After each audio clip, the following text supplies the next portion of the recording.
Hey everyone, I hope you're all doing well out there. This is your May market review. The reason that I put these videos together each month is to give you the straightforward information with no media spin, political angle, or fear tactics that many media outlets use to get more viewers to watch the shows.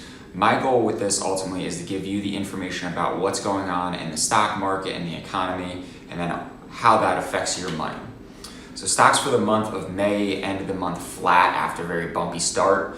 The last week of the month, which I'll talk about here with one of the charts that I have, stocks were up over 6% on the S&P 500 in 1 week alone.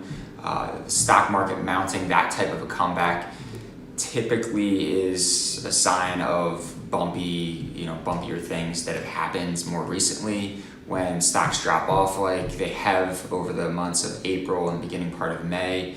A lot of times there's a big jump that ends up happening in the market to overcorrect to the other side. So stocks have been mounting a comeback for a couple weeks here now, but likely still a bumpy road ahead as the Fed tries to rein in inflation and cool off an overheated economy by increasing interest rates. So what I want to focus on here for this review this month is talking more about the big picture, about things that are going on, because when stocks are down like they've been since the beginning of the year, the hardest part for an investor is really just waiting for that drop to just kind of run its course and then allowing stocks to reverse higher. It's psychologically really difficult to sit through it when you see your account balance dropping off. But that's why I want to talk more about the big picture here. So the first chart that I'll get into is the one I was alluding to there, which is just showing the returns from the NASDAQ, the S&P 500, and the Dow Jones for the last week of the month. So the reason that I brought this chart up, it was the best week for the Dow and the S&P 500 since November 2020. The reason that I thought this chart was important was because when people think that they can time the market, this is why you shouldn't. And my point to that is it's never a good idea to put a large amount of money in cash and just say, well, I'm gonna wait for the market to stabilize, because that doesn't happen within stocks. When stocks drop off pretty dramatically, they ultimately at some point turn a corner and they rally pretty dramatically as well. So just like what we saw here the last week of May. So trying to time the market is never a good idea. It's not about timing the market, it's about how much time you have in the market. So I thought that was a good chart to kind of depict that on a very short-term basis, because I've definitely fielded some questions of, well, why don't we just move money and have that money just sit in cash until things kind of stabilize? That's the reason why I don't suggest that ever, because it's just not a good long-term strategy to try to time the market, because you're always going to miss those big upswings like what we had the end of May. Next chart that I have is showing the share of assets in individual investors' portfolios. So typically an individual investor is going to do the wrong thing at the wrong time. This is somebody that's managing their own money in some brokerage account or whatever it may be. And typically what happens historically is that individual investors as a whole make mistakes with how they're managing their money. Like in 2009, 2008, 2009, you can see in the chart there on the very top is stocks, then you have cash, and then you have bonds in the black number there. So when the drop off happened in 2008, that drop in stocks there and that increase in cash coincided with a drop in stocks in the overall market, and obviously individual investors were just stockpiling cash. That was the exact opposite thing if you were a long-term investor you would want to do, because stocks get cheaper as they're going down. So putting that money in cash and waiting for things to stabilize, like what people have kind of asked me about here recently, I thought this was a good chart kind of showing why you don't want to do that. Because for those people that the very beginning of 2009, where at that point the amount of money that was held in cash was about 45, or held in stocks was about 45%. The amount held within cash was nearing 40%. That was actually the opposite time, where it would have been that was a generational low, where it would have been great for that money that was in cash to be invested into stocks at that point versus being taken out of stocks and put into cash. So why I wanted to bring that up now, I thought it was interesting, is that individual investors have yet to really flinch. So stocks are still at a near high as far as individual investors' portfolio as the percentage goes. Cash has seen a little bit of an upswing, but not much considering that stocks have dropped off at one point in the beginning part of May. They had dropped off 20% from the beginning of the year through the beginning part of May.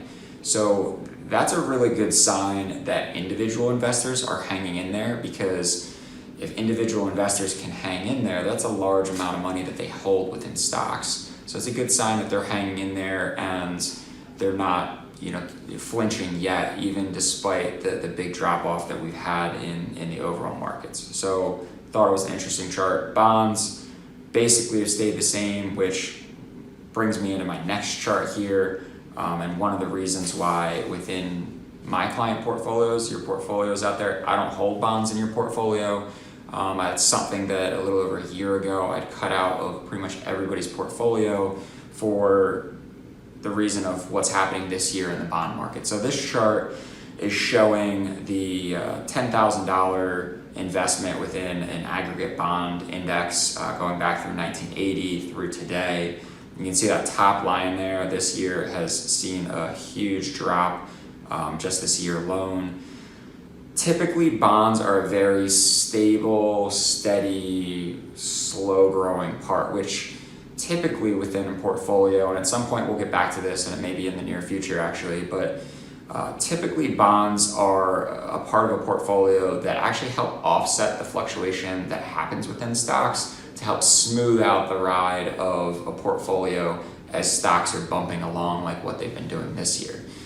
This is one of the rare occurrences though where stocks and bonds have both dropped double digits or more, and they're both going in roughly the same direction around the same time. So you want to have typically an opposite correlation where if stocks are dropping off, bonds are going higher. We haven't seen that this year, and that's one of the reasons that a little over a year ago I cut the bond positions from portfolios, because at some point the Federal Reserve was going to have to raise interest rates like what they're doing now, and that was going to eventually cause the bond market to drop off, because bonds work inversely to interest rates, or the price of bonds work inversely to interest rates. So think of like a seesaw at the playground. When one end goes up, the other end goes down. When interest rates go up, price of bonds go down. So that's just the way they work. Or inversely, like what happened from 1980 through more present times was when interest rates were dramatically going down, which then drove the price of bonds higher. So that's one of the reasons that chart looks the way that it does, is because bond prices from the late 70s, early 80s had really just fallen off pretty consistently. So I thought that was an interesting chart just to kind of share with you a little bit behind the scenes of why I'm managing the portfolio in the way that I am, and why there aren't bonds held within the portfolio specifically. So last chart I have dives into the bigger picture of really like what I look at, and from a bigger picture standpoint, this is what I want you all to focus on when markets do go down. Because day to day, week to week, month to month, even quarter to quarter, stocks can be pretty volatile, and the news does a great job with generating the fear, which is one of the reasons that I do this monthly market review, is to kind of cut through that BS and just give you the straightforward info. But it does create a lot of fear, and especially then when you look at a portfolio or you look at an account statement and you see that an account is down 10% or 15% or 20% for more aggressive investors at times, that's a scary thing to see, because you're like, wow, this is going in the opposite direction that I want it to. And when you're investing in stocks don't always go straight up. Actually, they rarely ever go straight up for a very long period of time. Conversely, they also don't go down for a very long period of time either. So we saw a drop over the last 7 weeks where stocks were down over that 7-week period each week. And then we had that big jump in the end of May. So stocks over time have a natural kind of gravitational pull higher, because these are companies that we're investing in. They're real companies that make real things or provide real services. And the goal of those companies is to make money, not lose money. So over time, that's gonna, as those companies are generating more value and growing the company, that's gonna drive the stock price higher. There's always gonna be short-term fluctuations though. So in this chart, is a chart showing the S&P 500, which is the 500 largest companies out there, going back through 1928. And the chart is shown, where I have some red lines there for down and sideways periods, green lines for up periods. So the reason that I depict it in that way is that in what was happening over those time frames, I'll give you kind of like the little history lesson of why it was happening and where we're at the present moment. So all the gray lines in there are recessions. The first one on the very far left is the Great Depression, or the start of the Great Depression in 1929, where the market was down and sideways for really about like 15, 20 years. So, and that's where we really didn't turn a corner until the recession in 1949. And that was post-World War II. So we went through not only the Great Depression, but we went through World War II. And then all of a sudden, the 50s roll around, the 50s and 60s, which was that first green upswing there. There was multiple recessions during the 50s and 60s, but stocks went dramatically higher. From the scale on here is a logarithmic scale, so it was around 16 in 1949 and ended at peak in 1969, 20 years later, at about $100. So that was the index moving dramatically higher over that 20-year period. Then we went through from 1969 through 1982, we went through another down sideways period where we had really high inflation. We had oil issues where there was gas shortages and things because of OPEC. And it was a rough time overall for markets. Even though markets were relatively flat, there was a lot of big down years in the overall market. Then we went through the 1980s through 2000, where the market went dramatically higher, where it went from about 100 on the index all the way up to about 1,000. So again, similar move to what we had in the 50s through the end of the 1960s, and then 2000 hit where the tech bubble burst, and then we had 9/11, which was that recession. You can see there right around 2000, that was the 9/11 recession that happened. And then we had, then in 2007 through 2009, we had the last large recession we had, or the Great Recession of that time frame, with the housing bubble bursting and the credit crisis all happening all at the same time. And in March of 2009, we hit the bottom.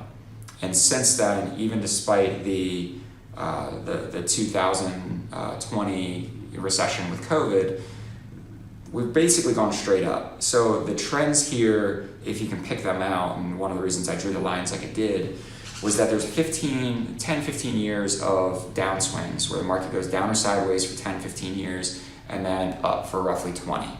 Down and sideways for 10, 15 years, up for 20. So if history just repeats itself within stocks, it repeats itself just like it does in a lot of other places in the world. We're in the middle of a 20-year upswing.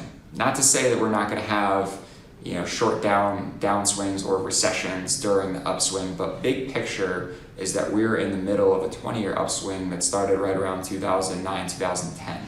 So we have a long ways left in this overall bigger cycle that we're in. So keep that in mind when you're seeing a statement or you're hearing things on the news where they're talking recession, or all the negativity that they try to feed to stir up the raw emotions. Keep in mind, big picture is that we are in a really good time frame to be invested in stocks. It's riding through it and taking advantage actually of some of the downswings, because these create opportunities to either add more money or do things like become more aggressive within a portfolio if you're a more conservative investor, or if you have money that's sitting in a traditional IRA. This is a great time when stocks are down, if the situation is right, to convert some of that money from a traditional IRA to a Roth IRA. You pay the tax on it while stocks are down, then all of the growth is tax-free, and that's one of the big benefits of a Roth IRA. So if you have specific questions about that, reach out to me and I can talk with you a little bit more to see if that fits within your specific situation, and how much, if any, we should do for a conversion for that. So if you have questions or need my help with something, don't hesitate to reach out, call, text, email. If you have a friend, family member, coworker, somebody that that's interested in having a conversation with me about their investments. Obviously, right now with stocks being down, this is a little bit more of a front burner issue for a lot of people, especially if they have money that's either invested or they'd like to have invested. So if they're interested and they'd like to have a conversation, please give them my contact info. If they prefer me reaching out to them, just get me their contact info and I'd be more than happy to touch base with them. I appreciate you all for taking the time to check me out. Until next month.